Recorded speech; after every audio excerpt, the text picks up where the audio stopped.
What's up, everybody? With the 2020 election coming up and me being in the real estate world, just the actual American economy as an American citizen, kind of wanted to go over the presidential candidates' housing plans for the next 4 years. Maybe go over some key points that Trump has already done, and then some key points. I'm not going to go over all of it. These lists are actually really long.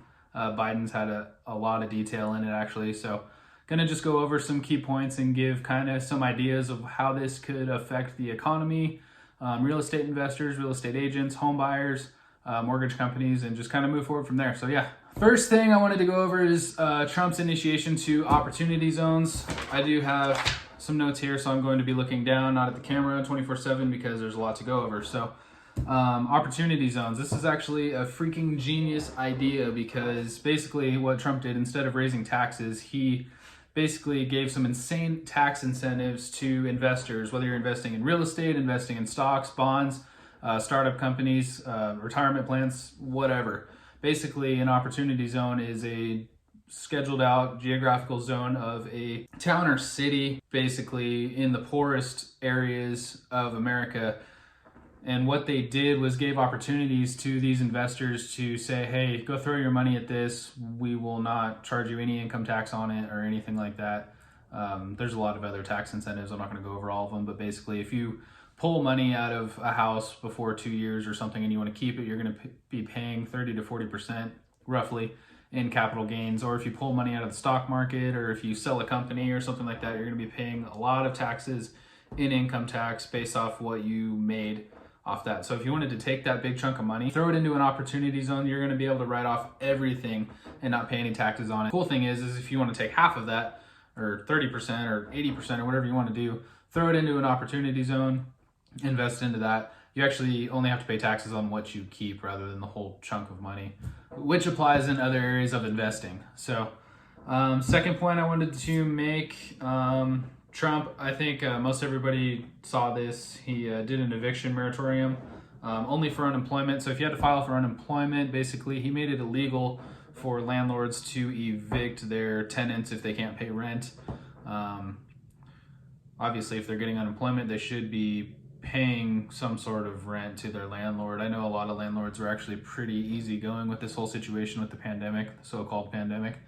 And basically, I heard, and even me, I offered my tenants to see if they needed help in any way, shape, or form, and they ended up not, which was awesome for me. A lot of landlords lowered rents a little bit.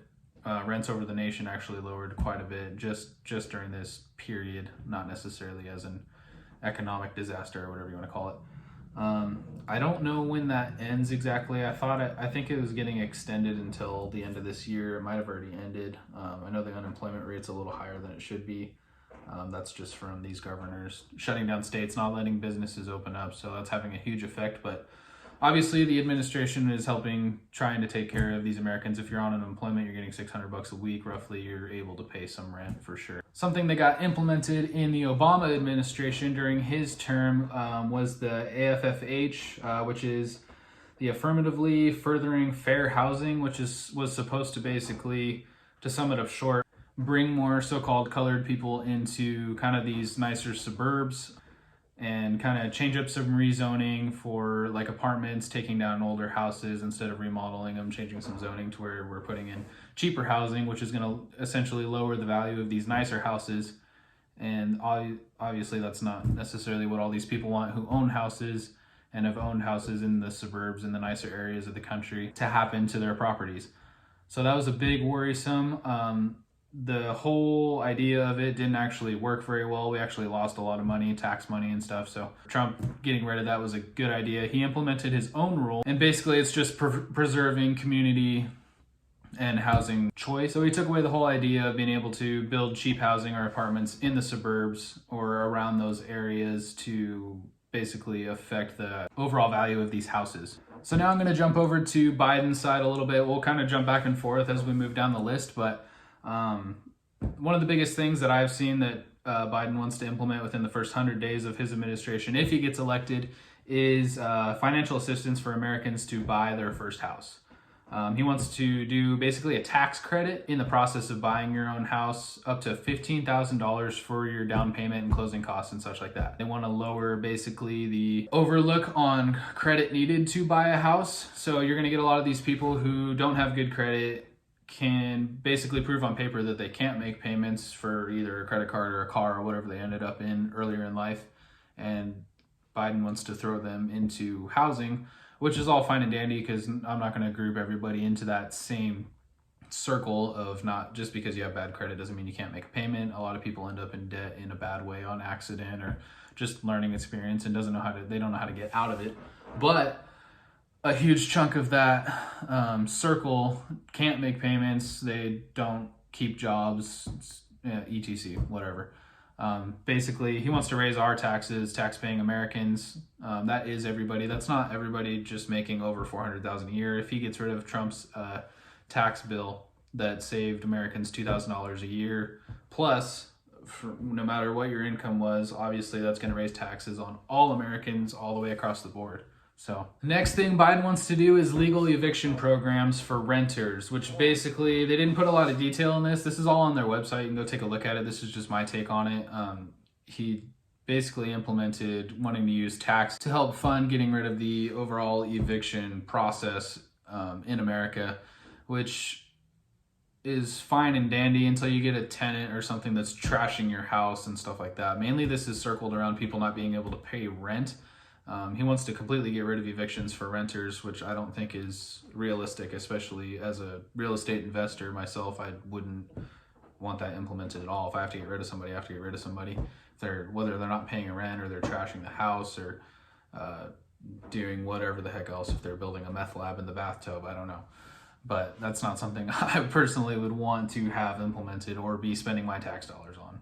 Obviously, Biden would want to get rid of housing discrimination. He didn't really go into any detail on how they're going to do that, except for throwing more money at it.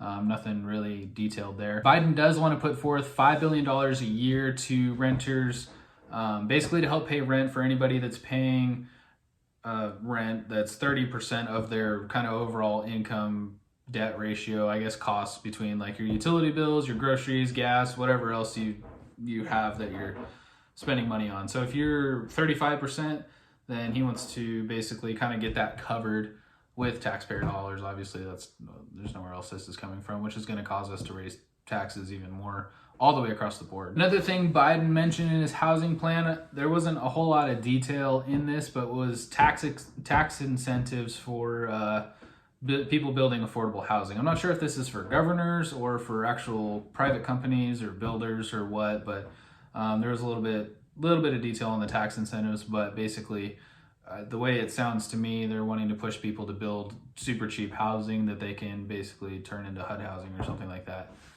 to put people in, because we obviously have a housing shortage in the U.S.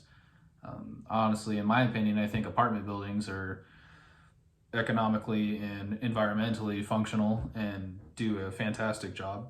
If the governor or the government wants to put money towards building, I would honestly build apartments and put people in there, veterans or anything like that. One thing that caught my eye was Biden wants to basically provide housing for druggies, criminals before they actually go to therapy or to get help, whatever you call that crap, and basically put them in these nicer areas of the country with nice housing, somewhat nice housing, cheap housing, and be paying for it, obviously, before they get help, which I think is not the smartest thing, to put people back out on the street before they're ready to roll, you know. Trump, basically, his plan is the opposite, which is current now. If you're a druggie and you're picked up off the street or you're coming out of some sort of criminal activity, you have to go to counseling, you have to go get yourself taken care of, you have to get your head up straight, you got to get back on your feet, ready to roll, and then you can be put into housing or given a job or something like that along the lines to get you back rolling in life. All right, I'm going to jump back right over to the Trump administration. The next point I'm going to make, he actually already implemented this. I'm not sure if it's actually in progress or rolling or not. I know it's approved, but basically he lowered mortgage interest deductions from $1 million to $750,000. I don't think this is going to have a huge effect on people. Basically, what he's saying is between your main houses, your vacation homes, whatever, you can only write off up to $750,000 now, which doesn't affect a lot of Americans. This is going to affect people like in San Francisco, say your starter home's almost $1 million or over dollars. But the average median house cost in the U.S. is, I think, around $270,000. So this isn't going to affect a lot of people. It'll just affect a lot of people who can actually afford it. But this obviously puts more money in the tax pool without actually pulling taxes out of your paycheck every week, every 2 weeks, or every month, or whatever, however often you get paid. So I think this is actually kind of a good idea to so-called raise taxes without actually raising taxes. It just gives the American government a little more money to work with without taxing the whole nation or pulling more money out of your paycheck. So your month-to-month income will stay the same without the government taking any more. Here is the big one that I think will take a huge toll if it's not done correctly. Everything Trump's done has been done decently, correctly, with pretty good security on the back end of it. But they want to privatize Freddie Mac and Fannie Mae, which is where they were before the government took hold of them back in 2008 during the housing crash, before they went belly up, basically. And they want to do this. They didn't give a whole lot of detail, which is fine, because they did say they want to put more security on the back end of this, not just let them loose and let them roll.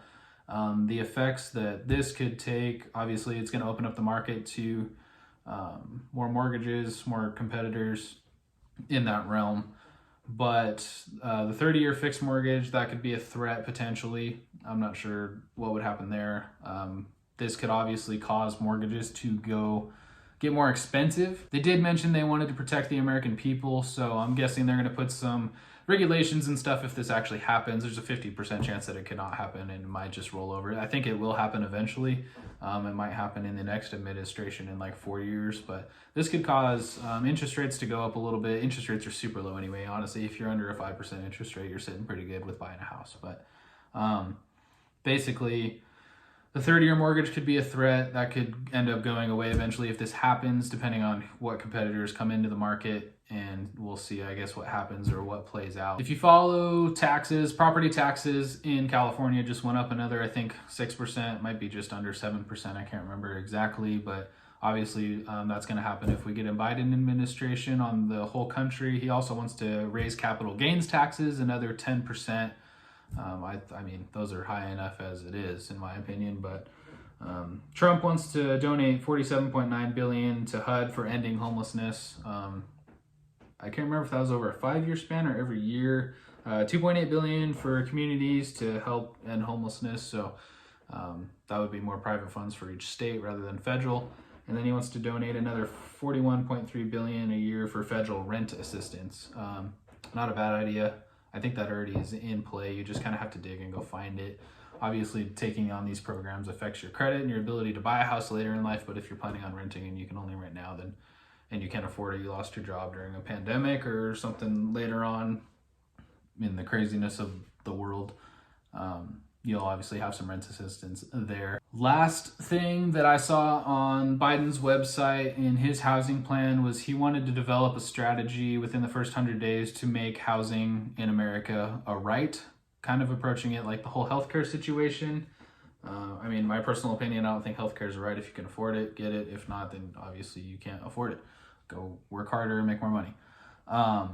Housing a right, I don't know what, he didn't give any detail. So I'm not sure. This kind of scares me personally, because if we're going to take a socialistic view at housing, basically if socialism was implemented 100% in the nation, nobody would really truly own any real estate, I don't think. This is just me spitballing my opinion. You can comment below or whatever you want to give me your opinion, any input you have for this subject, but nobody would essentially own real estate. Everybody would own just a little bit of pretty much everything of the whole nation, and then the government would control basically who owns what, and making sure everything's fair regardless of what you pay, what you make, or anything like that. Overall, honestly, my opinion, I don't think either administration is going to take a huge effect on the whole real estate market in the US, especially some of these fast moving areas like Boise, where I live. Nashville's booming, South Dakota looks pretty good, Texas, Arizona. I think the actually biggest effect that could take place is privatizing Freddie Mac and Fannie Mae. We'll see if that even happens. I don't know if it actually will, so we'll, I guess, wait and see. But thanks for watching my video. Don't forget to subscribe. Follow me on Instagram, jstone537. Follow me on TikTok. And we'll see you guys in the next video.